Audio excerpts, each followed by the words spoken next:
कि दोनों सहेलियां पिछले 3 महीने से एक दूसरे से बात तक नहीं कर रही थी। आरती विनीत के प्यार में पागल है। वो निकिता को उससे दूर करने के लिए अपने हिस्ट्री शीटर भाई कुणाल सावंत को इस्तेमाल करती है। ये किशोर कदम पिछले 1 महीने से महाबलेश्वर में देखा गया है और अकेला तो दिखा ही है, अमित भावे के साथ भी देखा गया है। साहूकार विक्रम जाधव। प्रताप राव ने साहूकार विक्रम जाधव से 15 लाख का कर्जा लिया और ये विक्रम जाधव बहुत कमीना आदमी है। निकिता का बलात्कार और उसकी मौत का सच क्या था? निकिता ने आत्महत्या की थी या उसकी हत्या हुई थी? अब आगे।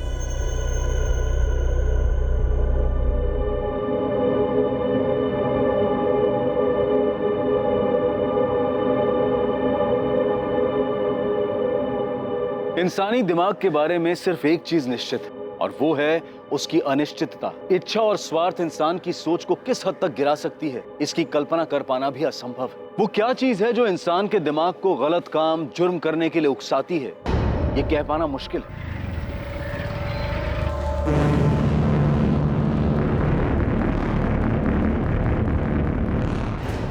हाँ, सब सही बोले आप। प्रताप राव मेरे से कर्जा लिया था, लेकिन उसमें क्या, ये तो मेरा धंधा है। जैसे अभिजीत वाघमारे, उसे भी कर्जा दिया था ना तुमने। आप उसके कर्जे को प्रताप राव के कर्जे से जोड़कर क्या खिचड़ी पका रहे हो? खिचड़ी तुम्हें समझ तो आ गई हो, बस नाटक कर रहे हो। चुपचाप चलो हमारे साथ। प्रदीप, ध्यान रख, ये तो हो। हाँ, मैंने धमकी दी थी मैडम, पर वो धमकी नहीं थी, बस बातचीत थी। हमारे भी बातचीत करने के तरीके से तो अच्छे से वाकिफ होगा तो ना, काफी बार अंदर जो गया है। मैडम बता तो रहा हूँ, आरती विनीत से बहुत प्यार करती थी, विनीत भी उसको पसंद करता था, खाली निकिता की वजह से छुपा रहा था। निकिता भी कम नहीं थी मैडम, विनीत को कब्जे में करके रखा था उसने, फंसाया था उसको। देख, मेरे को बिल्कुल पसंद नहीं है कि तू एक साइड में मेरी बहन के साथ लाइकिंग खेले और दूसरी साइड में वो निकिता के साथ चक्कर चलाए। कुणाल प्लीज समझना, मैंने निकिता को कमिट किया है। कट हो गया अभी वो। देख, मेरी बहन आरती तेरे से बहुत प्यार करती है, उसका दिल नहीं दुखना चाहिए। और निकिता को कैसे बाहर करना ये अब तू देख। आज से तेरा सारा लाइकिंग मेरी बहन के लिए रहेगा, समझा? और अगर ऐसा नहीं हुआ ना तो मेरे को बहुत बुरा लगेगा, और तेरे को मालूम है मेरे को बुरा लगेगा तो मैं क्या करूँगा। मैडम, प्यार का मामला था इसलिए प्यार से ही निपटाया था। तो चिंता मत कर, हम भी तेरे से प्यार से पूछेंगे, बस इतना ध्यान रखना हमें बुरा ना लग जाए। मैं कुछ समझा नहीं प्रदीप, तुम क्या कहना चाहते? अरे पुलिस जाधव भाव को उठा के ले गई है पूछताछ करने के लिए, लेकिन क्यों? तुम्हारी लड़की के केस में प्रताप भाव तुमको चलना पड़ेगा, समझाना पड़ेगा उन लोगों को। हाँ साहब, देखा मैंने इस आदमी को, ये अपनी दुकान पे आया था अमित भाव से मिलने, फिर अमित भाव इसको तुरंत लेके बाहर चले गए थे। यहाँ नहीं, मेरे पीछे 27 अप्रैल को अमित को जो फोन आया था उसके बारे में जानते हो? जी साहब, मैं उस टाइम दुकान पे ही था अमित भाव के साथ। मेरी बहन ये कब पैदा हो गई? मेरी कोई बहन है ही नहीं। हेलो, अजीब आदमी है, कुछ भी बकवास किया जाए। ए दिनेश, एक काम कर, थोड़ा काउंटर सवाल में आता हूँ। जी बाब। फिर अमित भाव थोड़ी देर बाद वहाँ से बाहर चले गए थे, बस उसके आगे मैंने कुछ नहीं सुना साहब। क्या वो फोन इस हिस्ट्री शीटर किशोर कदम ने किया था? अमित की इसी से बात हुई थी? अमित भाई, आपका काम हो गया, अभी लड़की आपको कोई परेशान नहीं करेगी। दिनेश, तुम इकलौते आदमी हो जिसने अमित को किशोर कदम के साथ मिलते जुलते देखा था। अमित की प्लानिंग के बारे में और क्या जानते हो? साहब, मेरे को जो कुछ भी मालूम था मैंने आपको सब कुछ बता दिया। और साहब, आपको मेरे को सुरक्षा देनी होगी। साहब, अमित भाव बहुत खतरनाक आदमी है साहब, उसको ये सब मालूम पड़ेगा। घबराओ मत दिनेश, तुम्हें कुछ नहीं होगा।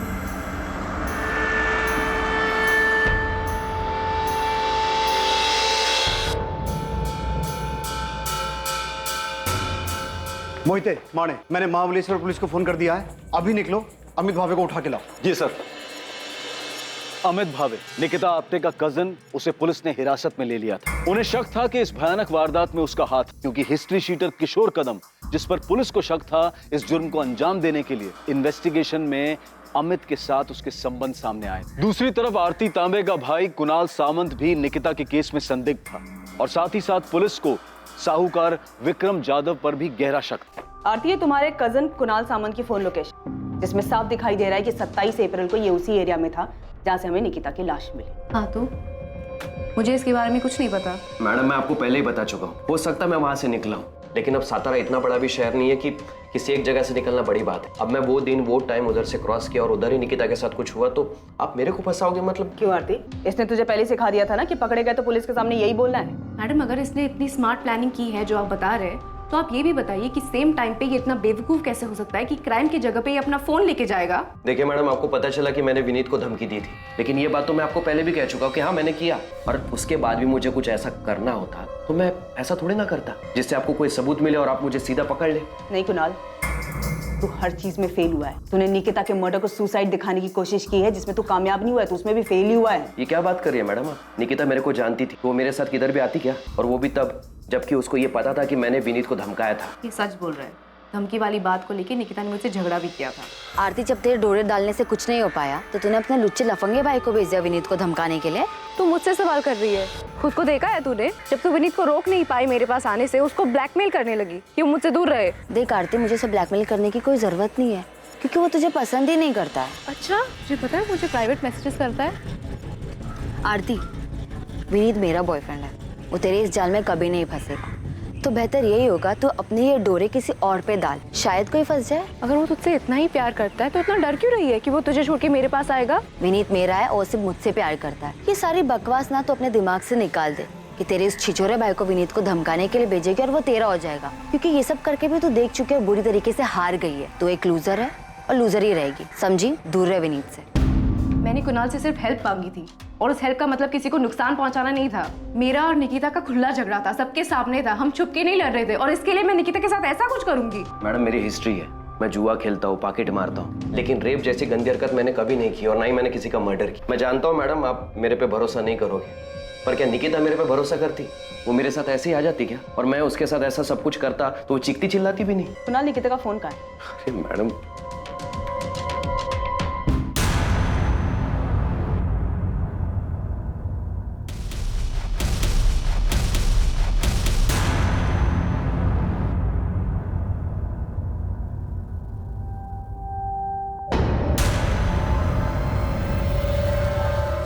आपने हमें ये क्यों नहीं बताया कि विक्रम जाधव आपसे मिलने आया था, पर आप दोनों के बीच में डील हुई? पहले उसकी बेटी के साथ ये सब करेगा, फिर कर्जा माफ करने का नाटक करेगा। और निकिता के साथ जो हुआ है उसका इससे कोई लेना देना नहीं। तुझे कैसे पता लेना देना है कि नहीं? मैं समझ गया तू कितनी सेल्फिश है। तूने विनीत के लिए मेरा यूज किया।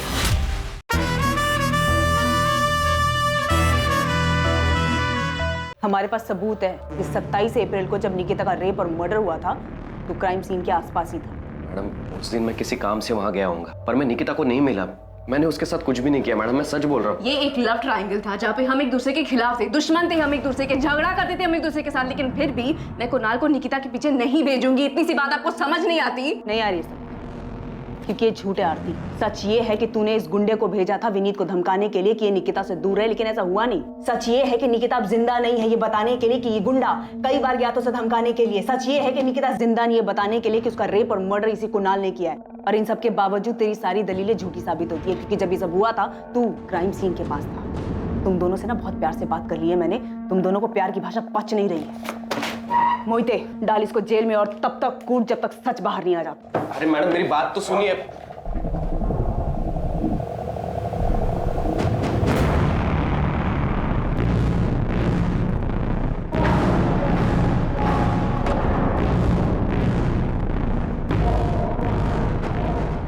अगर हम विक्रम जाधव से पूछताछ कर रहे हैं तो इसमें आप इतना परेशान क्यों हो रहे हैं? आप मेरी परेशानी अच्छी तरह समझते हैं साहब। घुमा फिरा के आप यही कहना चाहते हैं ना साहब कि मैंने जाधव बाबू से कर्जा लिया था और अपनी बेटी को उसके पास भेजा था ताकि ये कर्जा माफ हो जाए। हमने तो ऐसा नहीं कहा। तो फिर और क्या पूछेंगे विक्रम बाबू से आप? मेरी चचेरी बहन के बेटे अमित के खिलाफ सबूत है ना आपके पास, उसने किया है सब कुछ, पूछिए उससे। हम ना तो अमित भावे को बख्शेंगे ना ही विक्रम जाधव को। फिर चाहे आप खुद निकिता के पिता आके हमें ये क्यों ना कहें कि हमें किससे पूछताछ करनी है और किससे नहीं।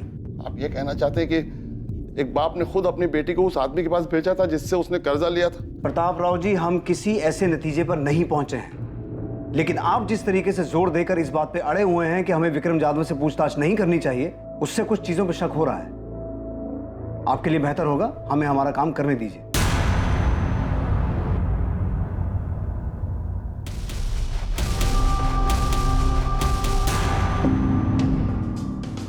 अलका और अभिजीत के सुसाइड करने के बाद मैं माना था मैं गलती किया, एक जानवर जैसा। जानवर जैसा नहीं, तू जानवर ही है विक्रम जाधव। हाँ साहब, मैं माना मुझे वैसा नहीं करना चाहिए। जिस बात से बाद में तू अदालत में मुकर गया कि तूने अलका वाघमारे के साथ ऐसा कुछ किया था, और वो बेचारी भी मरने से पहले ऐसा कुछ छोड़ के नहीं गई जिससे तुझे तेरे किए की सजा मिले। सूर्वे, हमारे पास इस बात के पुख्ता सबूत थे कि अलका वाघमारे को विक्रम जाधव की कोठी के बजाय फ्लैट पे बुलाया गया अकेले, जो कि मानदेव चौक। हमने विक्रम जाधव को अरेस्ट भी किया।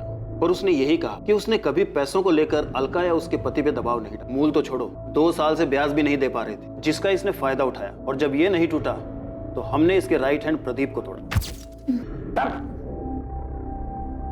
एक आदमी और एक औरत ने सुसाइड किया प्रदीप, और तू जानता है कि ये सब तेरे उस जादव भाव के इशारे पे हुआ है। देख, वो तो जेल में जाएगा ही, अगर तू नहीं बोला तो तू भी जेल जाएगा। सच बोल रहा हूँ, अलका बहनी खुद उधर आई थी। साहब ने खाली अभिजीत भाव को बोला था, अभिजीत भाव ने खुद अलका बहनी को उधर भेजा था साहब। जादव भाव, इनके घर का कीमत अभी कुछ 14-15 लाख होगा, उतने में हो जाएगा। भाव, मैं हाथ जोड़ता भाव, ऐसा मत करो भाव, सर से छत मत छीनो भाव, मैं सारा पैसे दे दूंगा भाव। तू खाली बोलता है, लौटाता नहीं।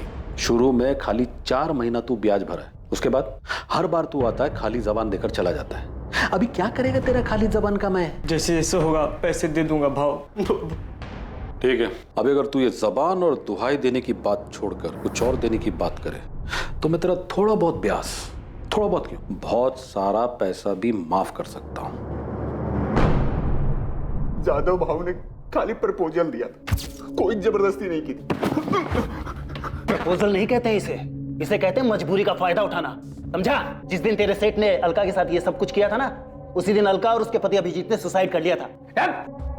पाड़ेकर, तुम्हें क्या लगता है निकिता के केस में भी यही हुआ हो? इस विक्रम जाधव ने निकिता के बाप को प्रपोजल दिया, विक्रम ने निकिता के साथ जबरदस्ती की और 100% यही हुआ होगा। नहीं तो एक सीधी सादी पढ़ने लिखने वाली लड़की जिसकी लाइफ में कोई प्रॉब्लम नहीं है, वो भला अचानक सुसाइड क्यों करेगी? पता नहीं, लेकिन मुझे यकीन है कि ये सुसाइड नहीं, मर्डर है। फिर बोल नहीं सकता, मगर ये कंफर्म है कि ये आदमी औरतों के मामले में घटिया है। साहब, मैं मानता हूं मैं गलत किया, पर अभिजीत और अलका के बाद आई शपथ मैंने ऐसा कुछ नहीं किया। और ऊपर से जब मेरे को पता चला कि प्रताप राव के साथ ऐसा कुछ हुआ है तो मैंने सामने से खुद जाकर उसका कर्जा माफ किया। तो तू अब धर्मात्मा बन गया है जो सामने से जाके माफ किया? नहीं साहब, मैं धर्मात्मा नहीं बना साहब, मैं डर गया था। जब मुझे पता चला कि प्रताप राव के लड़की ने सुसाइड की करके, तो मेरी हालत टाइट हो गई। मैं समझ गया कि ले दे के प्रताप राव के कर्जे की बात सामने आएगी तो मेरी भी हिस्ट्री खुल जाएगी। इसलिए साहब मैं सच बोल रहा हूँ, मैंने सच्चे मन से उसका कर्जा माफ किया। अरे पहले उसकी बेटी के साथ ये सब करेगा, फिर कर्जा माफ करने का नाटक करेगा? नहीं साहब, मैंने कुछ नहीं है किया साहब, आप बेकार में मेरे पीछे पड़ के असली मुजरिम को खुला छोड़ रहे हो। आई शपथ, मैं बोल रहा हूँ साहब, मैंने कुछ नहीं किया, मैंने कुछ नहीं किया। सचिन, इसके राइट हैंड प्रदीप को उठाओ। अलका वाघमारे केस में वो टूटा था, इस केस में भी वही टूटेगा, तबीयत से धुलाई करो उसकी। लेकिन सर, मुझे नहीं लगता कि इस केस में ये विक्रम इन्वॉल्व है। अलका वाघमारे केस में विक्रम ने अलका का यूज किया और उसके बाद अलका और उसके पति ने सुसाइड किया। लेकिन सर इस केस में, सचिन मैं जानता हूं तुम्हें लगता है ये सुसाइड नहीं मर्डर है, लेकिन अगर कोई इस केस को सुसाइड की शक्ल देकर मर्डर को छुपा सकता है तो सुसाइड को कवर अप करने के लिए कोई इस केस को मर्डर की शक्ल भी दे सकता है। ये जादव बहुत घटिया इंसान है। ब्याज कम करने के नाम पर अभिजीत वाघमारे को उसकी बीवी को अपने पास बुलाने का प्रपोजल दे सकता है, तो ये भी कर सकता है। ऐसे वाहियात इंसानों की फितरत कभी जाती नहीं। इसे लगा ही नहीं होगा कि निकिता सुसाइड कर सकती है। इसे क्या, निकिता के बाप को भी नहीं लगा हो। बाहर वाले लोग जो बातें बना रहे हैं तो अलग, और मालती शिवम, तुम लोग मुझसे ऐसे घटिया सवाल कैसे कर सकते हो कि मैंने निकिता को जादव के पास भेजा था? तुमको लगता है कि मैं ऐसा करूंगा? और आपको क्या लगता है ताई सुसाइड क्यों करेगी? उस आरती की वजह से। उसने सुसाइड नहीं किया है, ये सब उस कमीने अमित भावे ने किया है। उसने पुलिस को झूठ बोला है कि उसको गुमनाम फोन आया था। ये सब उस हिस्ट्री शीटर किशोर कदम ने किया है।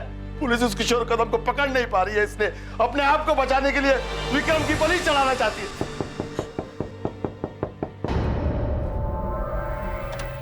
बताइए, अब आप क्या नया बताने आए? बताने नहीं, पूछने आया। आपने हमें ये क्यों नहीं बताया कि विक्रम जाधव आपसे मिलने आया था, पर आप दोनों के बीच में डील हुई थी? मैं तुम लोगों का ख्याल रखेगा, तेरा भी शिवम का भी, समझ लेना। अब तेरे को कोई भी पैसा वापस देने का जरूरत नहीं है। मैं तेरा सारा कर्जा माफ कर रहा हूँ। मैं तेरा दुख समझ सकता हूँ। तो अगर वो खुद चल के मेरे पास आया और बोला कि तेरा कर्जा माफ, तो इसका मतलब आप ये निकालेंगे कि मैंने अपनी बेटी को उसके पास भेजा था? हम सिर्फ अपना काम कर रहे हैं। आपकी बेटी के मौत के बाद ये विक्रम जाधव जैसा घटिया आदमी अचानक इतना संत कैसे बन गया? मुझे नहीं पता मुझे। मेरी हालत ठीक नहीं थी, इसलिए मैं पूछ भी नहीं पाया। इसका ब्याज टाइम पे दिया है मैंने, जाके पूछ लो उसको। विक्रम जाधव जो होगा सो होगा। आपकी हिम्मत कैसे है मेरे बारे में ऐसा सोचने की कि मैंने अपनी बेटी के साथ ऐसा कुछ किया है? ये सब उस अमित को बचाने के लिए तो नहीं कर रहे हैं आप? कितना पैसा खिलाया उसने ये सब केस घुमाने के लिए, हाँ? और सुसाइड बोल के केस बंद करने के लिए कितना पैसा दिया है उसने? एक कॉल क्या आ गया मेरे फोन पे, आप लोग तो मेरे पीछे हाथ धोकर पड़ गए। जैसे मर्डर मैंने ही किया हो। किशोर कदम कहाँ है? अरे कौन किशोर कदम? मैं किसी की दो डंडे की औकात नहीं तेरी। हमें पता है वो गुमनाम आदमी का फोन नहीं था, निकिता के फोन से वो फोन तुझे किशोर कदम ने किया था। मैं तो पूछ रहा हूँ, साहब लोग पूछेंगे नहीं, सीधा तेरी आवभगत शुरू करेंगे, आरती उतारेंगे तेरी लॉकअप में। कुणाल, पुलिस ने मेरे पीछे अपने लोग लगा रखे हैं, मेरे हर मूवमेंट पे नजर रख रहे हैं, मेरे फोन रिकॉर्ड्स तक निकलवा रहे हैं। तेरे को क्या लगा आरती, तू विनीत के लिए बावलो जैसी हरकतें करेगी और उसके बाद तेरे से कोई कुछ सवाल नहीं पूछेगा? मैंने कभी नहीं सोचा था कि निकिता के साथ ये झगड़ा उसकी मौत पे खत्म होगा। तू मेरे पे इल्जाम डाल रही है क्या?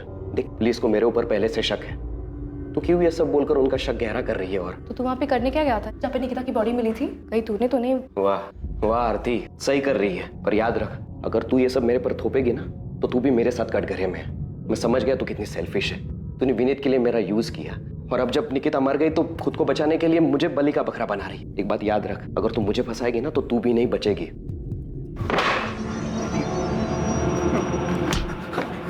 पिछली बार तू बच गया था, इस बार नहीं बचेगा। मैं सच बोल रहा हूँ, तेरी लाश तक नहीं मिलेगी। जब मैंने पिछली बार सब सच बता दिया भाव ने क्या किया, तो अभी मैं झूठ क्यों बोलूंगा साहब? कसम से साहब, वो लड़की उधर अगर आई भी होगी और भाव ने उसके साथ कुछ किया भी होगा तो मेरे को नहीं मालूम। तेरे भाव ने प्रताप राव का कर्जा क्यों माफ किया, वो भी निकिता के मरने के बाद? जितना मुझे मालूम है, भाव लड़की के मरने के बाद बहुत डर गया था। उसको वो अलका वाघ मारे वाला मामला याद आ गया था। अभी अगर भाव और प्रताप राव किसी खोपचे में कोई डील किए होंगे तो मेरे को नहीं मालूम। निकिता का फोन कहाँ है? नहीं पता साहब। निकिता उधर मेरे सामने नहीं आई। आई होती तो मैं फोकट में इतना मार खाता, झूठ बोलता, वो भी भाव को बचाने के लिए। ये दुकान में काम करने वाले दिनेश को खड़ा करूं तेरे सामने, बुलाऊं उसे? वो भी बोलेगा और तेरे कॉल रिकॉर्ड्स भी यही बोलेंगे कि तेरी किशोर कदम से बातचीत हुई थी। मैं मानता हूँ कि किशोर से मेरी बात हुई। उससे बातचीत नहीं, उसे साजिश कहता है, जो तूने किशोर के साथ मिलके की थी, कि पहले निकिता का रेप करना और फिर उसे पेड़ से लटका देना। बोल, यही प्लानिंग की थी ना तूने? नहीं सर, मैंने किशोर कदम को हायर किया था सिर्फ प्रताप मामा को धमकाने के लिए, ताकि वो मेरी जमीन मुझे वापस कर दे, और जो केस कोर्ट में चल रहा है वो केस कोर्ट के बाहर ही खत्म हो जाए। केस तो बहुत लंबा चलेगा और बहुत भारी पड़ेगा तुझे। सिर्फ धमकी देने के लिए हायर किया था उसे, तो प्रताप राव को धमकी दी उसने? सर मुझे नहीं पता कि काम किया कि नहीं, लेकिन निकिता को नुकसान पहुंचाने जैसी कोई बात नहीं हुई थी। बाबू, खाली धमकी देने से कुछ नहीं होगा, उनको मालूम हो जाएगा धमकी तुम दिलवाए। पहले से कितना लुच्चा है तुम लोगों का, मालूम नहीं है तुमको? अब लेकिन ऐसा कुछ और नहीं करने का है, सिर्फ धमकी देना है, सिर्फ धमकी। तो अभी बोले ना उसका एक बेटा है, एक बेटी है, दोनों में से किसी एक को। अरे नहीं, ऐसा कुछ नहीं कराना है। ठीक है, फिर खाली धमकी का 1 लाख लगेगा, 50 एडवांस। और एक बार धमकी देने से कुछ नहीं होगा, कम से कम 3-4 बार देनी पड़ेगी, तब जाके असर होगा। ठीक है, ये रहा एडवांस, और याद रहे हाँ, सिर्फ धमकी देनी है, सिर्फ धमकी। किशोर कदम कहाँ है? सर मुझे नहीं पता कहाँ है। तूने निकिता को इसलिए टारगेट किया था ना कि तूने उसे सेटलमेंट करवाने के लिए फोन किया था, और उसने तुझे उल्टा सुना दिया? नहीं सर, मैंने ऐसा कुछ भी नहीं करवाया, और किशोर को सिर्फ मैंने जबानी धमकी देने के लिए कहा था। और तुझे क्या लगा वो इतना दूध का दूल्हा है कि तू जितना कहेगा वो उतना ही करेगा? साले रेप की हिस्ट्री है उसकी। किशोर कदम का फोन कब से बंद है? जब से क्या? जब से निकिता के नंबर से मेरे नंबर पे फोन आया था, तब से उसका नंबर बंद है। तुझे उस दिन फोन किशोर ने किया, अपने फोन की बजाय निकिता के फोन से। उल्टा तुझे टोपी पहना गया वो, है ना? तो मुझे भी उस दिन 1 मिनट के लिए ऐसा ही लगा था कि कहीं किशोर ने कोई अलग कांड तो नहीं कर दिया, लेकिन मैं सच कह रहा हूँ, उस दिन फोन पर किशोर नहीं था। अजीब आदमी है, कुछ भी बकवास किया जा रहा है। तो मुझे बाद में ठंड कि कहीं किशोर ने मुझे फंसाने की कोई चाल तो नहीं चलती। सर मैं बहुत घबरा गया था, मैंने किशोर को फोन किया, उसका फोन बंद आ रहा था सर, आज तक बंद है। तो तू उसी टाइम समझ गया था कि बहन मतलब निकिता, और किशोर ने 100% उसके साथ कुछ किया है? उस दिन किशोर को सिर्फ मैंने धमकी देने के लिए कहा था, और कुछ नहीं। और जो फोन पे आवाज थी सर, वो किशोर की नहीं थी। सर मैं सच कह रहा हूँ, मैं झूठ नहीं कह रहा। उस समय तक सारे नंबर मेरे मोबाइल में ट्रांसफर नहीं हुए थे, और किशोर को सिर्फ मैंने धमकी देने के लिए पैसे दिए थे। अच्छा, मतलब वो रेप और मर्डर उसने अपने मन से किए थे। चल मान लिया हमने कि तू बहुत ही शरीफ आदमी। जा महाबलेश्वर जा अपने घर, जा आराम कर, जा।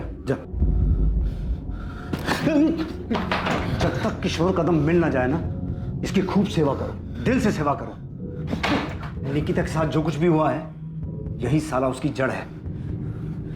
सर मैं सच कह रहा हूं, मैंने कुछ नहीं किया सर।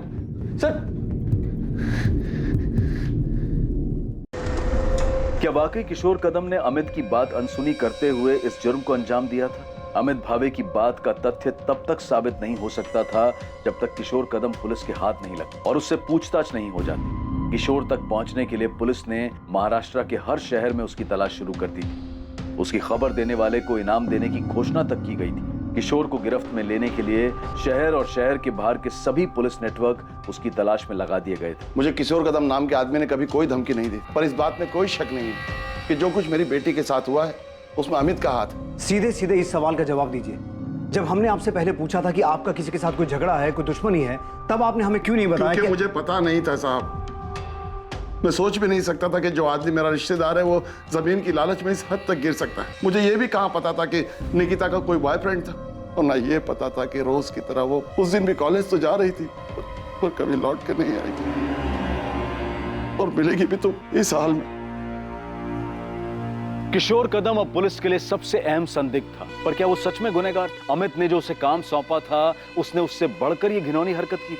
दूसरी तरफ विक्रम जाधव, जिसने निकिता के पिता को कर्जा दिया था, और कुणाल सामंत, जिसने अपनी बहन के लिए विनीत को धमकी दी थी, वो दोनों भी संदिग्ध बने हुए थे, लेकिन उनके खिलाफ कोई पुख्ता सबूत नहीं मिल पा रहे। इन सब के अलावा भी कोई था जो इन घटनाओं से परेशान था जो निकिता के साथ घटी थी। ऐसा भी कुछ था जो निकिता का बॉयफ्रेंड विनीत शुरू से जानता था, या शायद बहुत कुछ जानता था जो उसने पुलिस को नहीं बताया था। क्या विनीत कुछ छुपा रहा था? सर, किशोर कदम कोल्हापुर में पकड़ा गया है। ग्रेट। इस केस की सबसे अहम कड़ी अब हमारे हाथ लगी है। प्रतिमा, क्या लगता है तुम्हें, विक्रम जाधव और कुणाल सामंत को अब अंदर रखने से कोई फायदा है? उनसे और कुछ मिल सकता है? सब विक्रम जाधव के एंगल में अभी तक हमें कुछ भी नहीं मिला है। हमने काफी लोगों से पूछा, काफी छानबीन की, लेकिन किसी ने भी निकिता को उसकी कोठी या फिर उस फ्लैट के आसपास नहीं देखा जहाँ पे उसने अलका वाघमारे को बुलाया था। और कुणाल सामंत? सर, उससे भी हर तरीके से पूछताछ की, लेकिन वो टूटने को तैयार ही नहीं है। सर, मुझे अभी भी लगता है कि आरती का इससे लेना देना है। जो अमित के केस में है वो आरती के साथ भी हो। कि बात सिर्फ निकिता को विनीत से अलग करने की थी, लेकिन कुणाल उससे आगे बढ़ गया। सर, अब तो आरती को भी लगता है कि कुणाल ने किया है। बोल रहा हूँ ना साहब, मैं 27 अप्रैल को था ही नहीं इधर ही सतारा में। किशोर तो एक केस में बेल पे है ना, पर घबरा मत, इस केस में तो जेल नहीं जाएगा। हाँ साहब, इधर एनकाउंटर करके केस बंद करने का प्लान है, तो इधर ही ठोक दो ना। काय को खाली फोकट सतारा में लेके जा रहे हो? मैंने तो सिर्फ अपना हिस्सा मांगा था। क्या गलत कर रहा था? क्या गलत था इसमें? ऐसे किसी गुंडे को पैसे देकर धमकी दिलवाना सही काम है? पैसे देकर धमकी इसलिए दिलवाई ताकि कोर्ट के बाहर से मामला सेटल हो जाए। अमित जो आदमी गुंडा है, पैसे लेकर धमकी दे रहा है, वो और कुछ करेगा तो रोक लेगा उसे। फंसा दिया ना उसने तुझे। सोचा है कभी तेरी वजह से निकिता के साथ में क्या हुआ है? भाई, मैंने उससे नहीं कहा निकिता के साथ ये सब करने के लिए। मैंने तो सिर्फ उससे कहा, अमित याद रख, अगर ये पता चला ना कि निकिता के साथ में उसी ने ये सब कुछ किया, तो भी उसी जुर्म में अंदर जाएगा। जरा से जमीन के लालच ने तुझे क्या से क्या बना दिया।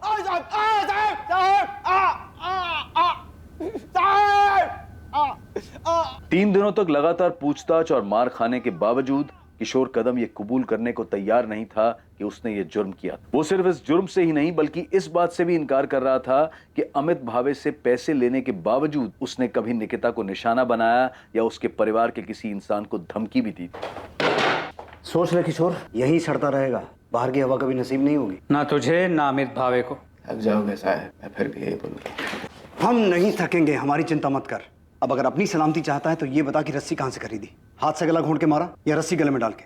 साहब, जब इतना मान के बैठे हो तो मेरे मुंह से सुनने का क्या मतलब? अब मैंने पैसा धमकी देने के लिए लिया था, और वो भी नहीं खाली पैसा कब्जी की। लड़की का छोड़ो साहब, उसकी फैमिली के किसी एक आदमी के पीछे नहीं गया। लोग मेरे को एड़ा समझते। मैं लड़की के फोन से अमित को फोन करूँ, मेरे को समझ में नहीं आता। क्या देख रहे हो साहब, मैंने उस लड़की के साथ कुछ भी नहीं किया है।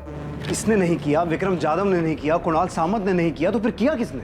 सर, प्रतिमा विनीत से बात कर रही है उसके और निकिता की आखिरी मीटिंग के बारे में। प्रतिमा को अब भी लगता है कि ये विनीत पूरा सच नहीं बता रहा, कुछ छुपा रहा है। मैडम, मैं कुछ नहीं छुपा रहा हूँ, सच बोल रहा हूँ। आरती के भाई ने तुझे धमकी दी। आरती और निकिता के बीच में तेरी वजह से झगड़ा चल रहा था, और निकिता ये भी जानती थी कि तू आरती को मैसेज करता था, फिर भी निकिता तेरे जैसे डबल ढोलकी पे विश्वास करती कि मैडम, मैं कोई डबल ढोलकी नहीं हूँ। आरती के साथ मेरा कुछ नहीं था, मैं निकिता से प्यार करता था। हाँ, कुछ टाइम के लिए मैं आरती की तरफ अट्रैक्ट हो गया था, और निकिता कुछ ज्यादा इस बात से डर गई। और इसी बात का डर उसे उस दिन भी था ना? नहीं, वो नाराज थी कि मैंने आरती को मैसेज की, और इसी बात से परेशान थी। वो ये समझ ही नहीं रही थी कि वो मुझे लेके बहुत ज्यादा पॉजेसिव हो रही थी। परेशान हो गया था उसकी इस आदत से। और इस परेशानी का हल तूने ये निकाला कि उसे? नहीं, बिल्कुल नहीं। हाँ, मुझसे थोड़ा तंग जरूर आ गया। निकिता, तुम सिर्फ अपने बारे में सोचती हो, तुम्हें जो ठीक लगता है वही होगा, और मैं चाहूँ या ना चाहूँ मुझे भी वही करना पड़े। अब मुझे भी लग रहा है कि मुझे सोचने के लिए टाइम चाहिए। क्या सोचने के लिए टाइम चाहिए? कि क्या बहाना बना के मुझे छोड़ सको, कैसे उस आरती के पास जा सको? मुझे अपने बारे में सोचने के लिए टाइम चाहिए, क्या सही है क्या नहीं। हर बात तुम्हारे और आरती के बारे में नहीं होती। पक चुका हूँ यार तुम दोनों से। क्या कहा तुमने? तुम पक चुके हो मुझसे। निकिता, हमें एक दूसरे को थोड़ा टाइम देना चाहिए, ये हम दोनों के लिए अच्छा रहेगा।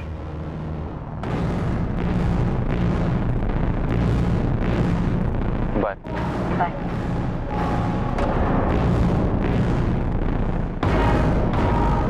आरती को लेकर उस दिन फिर हमारे बीच में झगड़ा हुआ। निकिता भी थोड़ी अपसेट हो गई थी, मैं भी परेशान हो गया था, इसलिए मैंने निकिता को उसके बाद कॉल नहीं की। मैं कुछ टाइम के लिए अकेला रहना चाहता था। उसका फ़ोन नहीं आया, मुझे लगा कि शायद वो मेरी बात समझ गई, इसलिए फ़ोन नहीं कर रही। ये बात तूने हमें पहले क्यों नहीं बताई? क्योंकि ये मैडम हमारा पर्सनल था, और निकिता के साथ जो हुआ है उसका इससे कोई लेना देना नहीं। तुझे कैसे पता लेना देना है कि नहीं? वो मवाली कुणाल या उसकी बावली बहन आरती, उन्होंने निकिता के साथ कुछ नहीं किया होगा? नहीं, मुझे नहीं लगता उन्होंने कुछ किया। मुझे लगता है निकिता के साथ कुछ और हुआ। कुछ और मतलब? ये तो मुझे नहीं पता, पर जो भी हुआ है उसका मुझसे कोई वास्ता नहीं।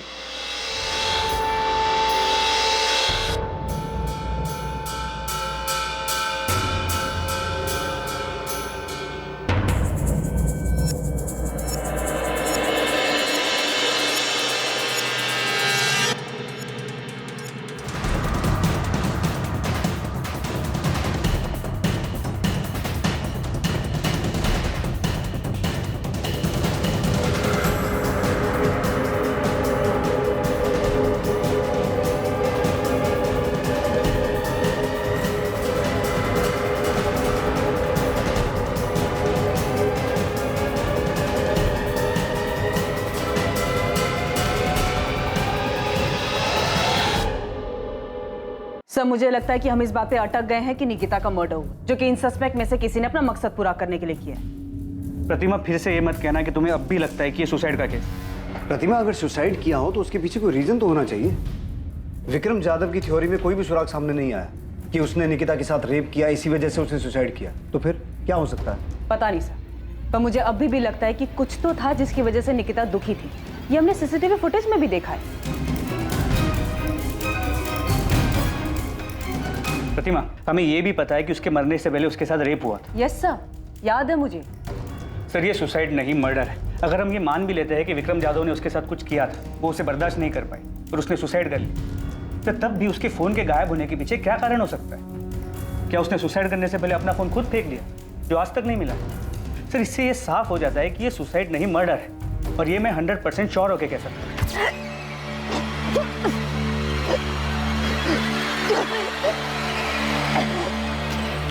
सर, निकिता को रस्सी से गला घोट के मारा गया और फिर उसी रस्सी से उसे पेड़ से लटका दिया गया। इसीलिए उसके गले पे सिर्फ रस्सी का निशान, और पेड़ पे लटकाने की वजह से उसकी गर्दन की हड्डी टूट गई, जो हमें कंफ्यूज कर रही है। सर, क्राइम सीन पे निकिता का फोन नहीं मिला है, जिससे ये साफ होता है कि जिसने भी निकिता को मारा है वो उसका फोन अपने साथ लेकर चला गया। पर ये हो कौन सकता है? सारे हिस्ट्री शीटर्स को हमने तोड़ा है, उन पर नजर रखे हुए हैं, उनमें से कोई नहीं है, तो फिर है कौन? इस केस में अपराधी कौन था या फिर कौन थे, ये पता लगाना बहुत मुश्किल हो रहा था। हर एक एंगल के खुलने के बावजूद निकिता की मौत के पीछे के मकसद तक पहुंच पाना लगभग नामुमकिन सा लग रहा था। अब केस ठंडा पड़ चुका था, महीनों गुजर चुके थे। 27 अप्रैल 2019 को इस जुर्म को अंजाम दिया गया था और अब अक्टूबर 2019 आ चुका था। लेकिन अचानक इस केस को एक नई दिशा मिलने वाली थी, एक नया रास्ता खुलने वाला था।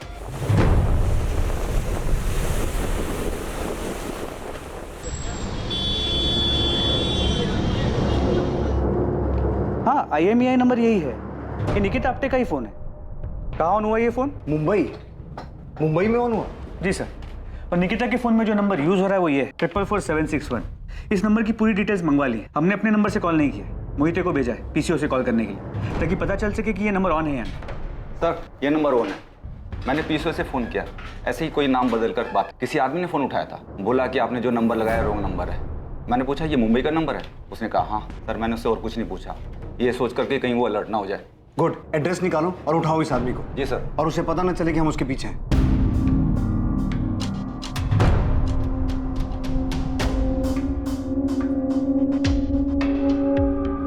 सर, नंबर किसी अविनाश मोरे के नाम पे रजिस्टर्ड, कांदिवली का एड्रेस। फौरन मुंबई के लिए निकलो और इस आदमी को उठा के लाओ। प्रतिमा, इसकी फोटो निकिता की फैमिली को दिखाओ और पता करो इसे पहचानते हैं क्या, और ये भी चेक करो इसकी कोई क्रिमिनल हिस्ट्री है क्या। ठीक है सर।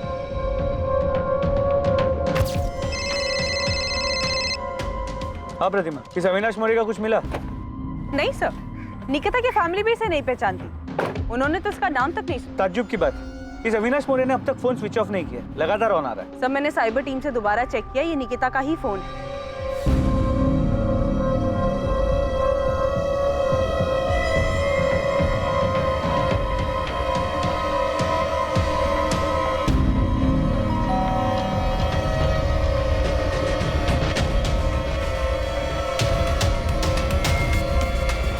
जी अविनाश मौर्य, जी भाई हूँ। तू जो फोन यूज करता है वो कहाँ है? आप लोग हैं कौन और ये पूछ क्यों रहे हैं? सतारा पुलिस। और साहब आप मेरा फोन क्यों देखना चाहते हैं? क्योंकि वो फोन तेरा नहीं, किसी और का है। नहीं, ये तेरा फोन नहीं। साहब ये मेरा ही फोन है। तेरा नंबर 44761 3 दिन पहले एक फोन में एक्टिव हुआ था, वो फोन कहाँ है? साहब लेकिन हुआ क्या है? 3 दिन पहले तेरा नंबर जिस फोन में एक्टिव हुआ था वो फोन सतारा के निकिता आप्टे का है, जिसका 6 महीने पहले रेप और मर्डर हुआ। वो सब तो मुझे पता नहीं है, लेकिन इसी फोन में मैंने 3 दिन पहले सिम डाला था। अविनाश वो फोन ऐसे नहीं, ऐसे दिखता है। सर इसे लॉकअप में ले जाके पूछते हैं, तब याद आ जाएगा इसे। अरे साहब इसमें याद क्या करना, मैं सच कह रहा हूँ साहब। साहब मेरा फोन खराब हो गया था, डिस्प्ले गया था उसका, मैंने उसे बनने के लिए डाला था और राजू की दुकान से काम चलाने के लिए ये फोन मैंने 1000 रुपए का खरीदा था। चल राजू के दुकान पे ले चला। हाँ चलो साहब। चल राजू इनको बताओ कि ये फोन मैंने तुमसे ही खरीदा था ना? हाँ साहब, ये फोन मैंने ही बेचा था उसको। इस फोन का जो IMEI नंबर है वो उस लड़की के फोन का है जिसका सतारा में 6 महीने पहले रेप और मर्डर हुआ। IMEI नंबर सेम है, लेकिन उसका फोन ये था। हमारे पास एक कंफर्मेशन है कि निकिता के फोन का मॉडल ये है, और हमने ये भी कंफर्म किया कि इस फोन का जो IMEI नंबर है वो निकिता के फोन साहब ये जो आप फोटो दिखा रहे हैं ना फोन का, ये बिकने के लिए आया था मेरे पास, मैं ही खरीदा था। किससे खरीदा था? ऐसे ही चलते फिरते एक बंदा आया था बेचने के लिए। मेरे को ये फोन बेचने का है, बंद पड़ा है, चल नहीं रहा। चल ही नहीं रहा है? नहीं। अरे भाई इसका तो बॉडी भी डैमेज है, मेरे भी किसी काम का नहीं, खरीद के करूंगा क्या इसको? अरे देख लो, मोबाइल का दुकान है, कुछ काम आ जाएगा आपके, जो भी दोगे चलेगा मेरे को। मैं बोला 200 रुपए से ज्यादा नहीं देगा, वो बोला ठीक है और बेच के चला गया। तो फिर वो टूटा हुआ फोन का है और उस फोन का IMEI नंबर इस अविनाश के फोन में कहाँ से आया? ये फोन का बॉडी एकदम डैमेज हो गया था, बैटरी वैटरी सब ठीक था, तो मैंने बाहर का बॉडी निकाल के फेंक दिया और अंदर का माल मटेरियल जुगाड़ करके ये फोन में फिट कर दिया। तुम्हें ये फोन किसने बेचा? उसका नाम क्या है जिसने बेचा? नाम तो याद नहीं साहब, 1-2 महीना हो गया अभी। देख राजू, हमें वो आदमी चाहिए, और अगर वो नहीं मिला ना हम तेरी जन्म पत्री बना देंगे कि तूने सतारा में उस लड़की के साथ रेप और मर्डर किया। खाली पीली मेरे को काय को फंसा रहे साहब, मैं तो खाली फोन खरीदा था। जिसने फोन बेचा उसका हुलिया याद है? साहब याद करने की कोशिश करता हूँ साहब। नहीं, ये भी नहीं, ये नहीं, ये था ना?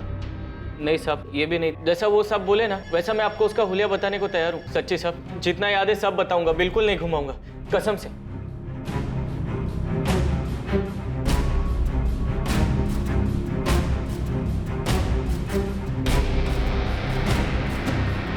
सर राजू सच बोल रहा है, उसे जितना याद था उसने पूरी ईमानदारी के साथ याद करके स्केच बनवाया। ठीक है, फिर भी यहाँ मुंबई पुलिस को बोलता हूँ इस राजू पे नजर रख, और तुम पता करो कि निकिता के पहचान में कोई है जो स्केच वाले आदमी को जानता है। ठीक है सर। स्केच को तुम्हारे फोन और मेल दोनों पे भेजा। ये नहीं पता कि ये स्केच उस फोन बेचने वाले आदमी से कितना मिलता। तुरंत स्केच को सभी जगह भेजो और पता करो कि स्केच से मिलता जुलता दिखने वाला भी कोई आदमी है। यस सर, मैं सभी जगह सर्कुलेट कर देती हूँ। राजू की मदद से जो स्केच बनाया गया वो उस आदमी की शक्ल के काफी नजदीक था जिसने राजू की दुकान पर निकिता का मोबाइल बेचा था। वो आदमी वास्तव में मौजूद था और यकीनन सतारा में ही था, और निकिता से जुड़े लोगों में उसके बॉयफ्रेंड विनीत के अलावा ऐसा कोई नहीं था जिसने इस आदमी को देखा था या पहचान सकता था। कौन है मैडम ये नहीं जानता, लेकिन इसे पार्क में देखा है, जहाँ और मैं निकिता हमेशा मिलते थे। इसे बहुत बार पार्क में देखा, मुझे बड़ा अजीब लगता था। मैं और निकिता जब भी मिलते थे हमेशा वहाँ होता था। क्या ये हमेशा आसपास रहता था? हाँ, ये स्केच पक्का उसी आदमी की तरह दिख रहा है। अगर ये विनीत और निकिता के हर बार मिलने के वक्त वहाँ होता था तो इसका मतलब है ये सतारा का ही रहने वाला है और शायद कहीं आसपास का ही हो। लेकिन सर इसकी कोई क्रिमिनल हिस्ट्री नहीं है, पर फिर भी मैंने गोविंद और बाकी खबी को काम पे लगा दिया ये पता करने के लिए कि ये कौन है और कहाँ रहता है। गुड, ढूंढो इसे ताकि इस केस को क्लोजर मिले और निकिता को न्याय। सर। प्रतिमा। Yes sir. तुमने बताया कि विनीत कह रहा था कि ये हमेशा पार्क में मौजूद रहता था, उन्हें घूरता था। यस सर, वो दोनों जब भी पार्क में मिलते थे ये वहां रहता था। 27 तारीख की निकिता की वो फुटेज निकालो, हमें इस एंगल के बारे में कुछ पता नहीं था, हमने कुछ मिस किया है। 27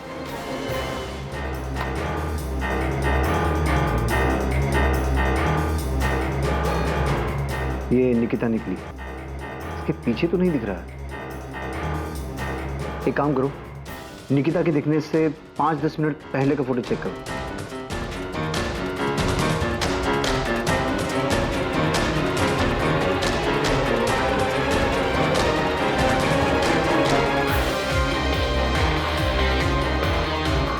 एक मिनट सर, स्टॉप कीजिए इसको।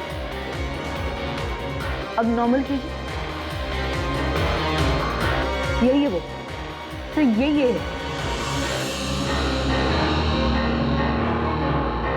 हाँ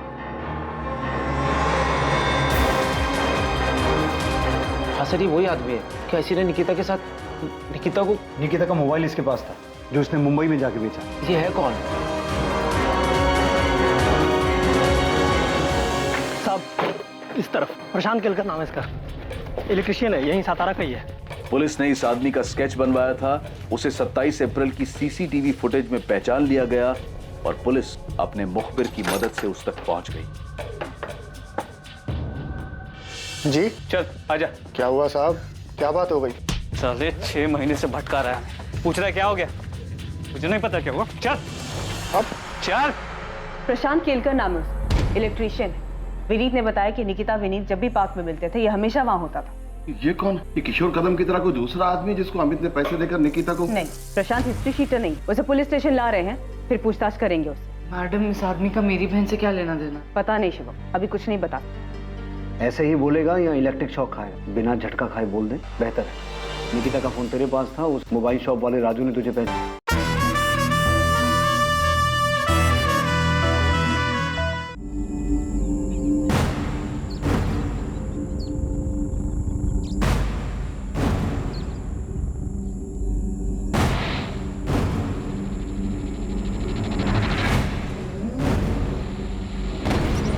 जी आप निकिता है ना? हाँ क्यों?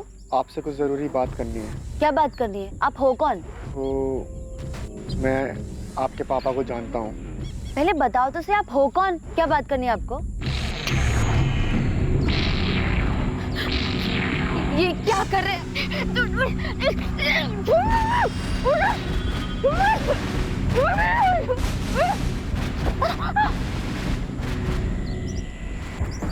क्या आप मेरे साथ चल, वरना यहीं काट दूंगा।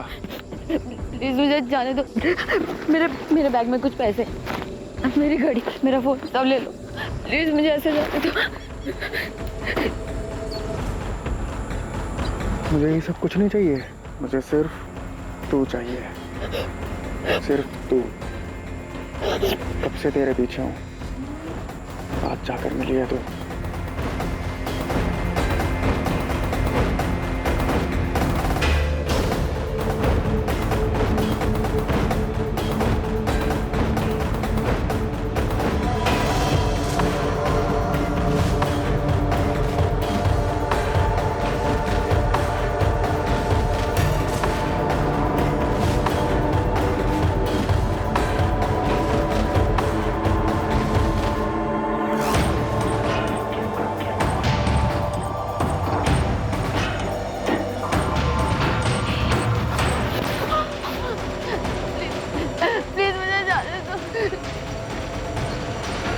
हटाए सब, मुझे तेरे को वैसे देखना है जैसे मैं तेरे को सपने में देखता हूँ। प्लीज प्लीज मुझे जाने दो, मुझे अपने घर जाना। जाने दूंगा, बस एक बार मेरे को। क्या एक बार?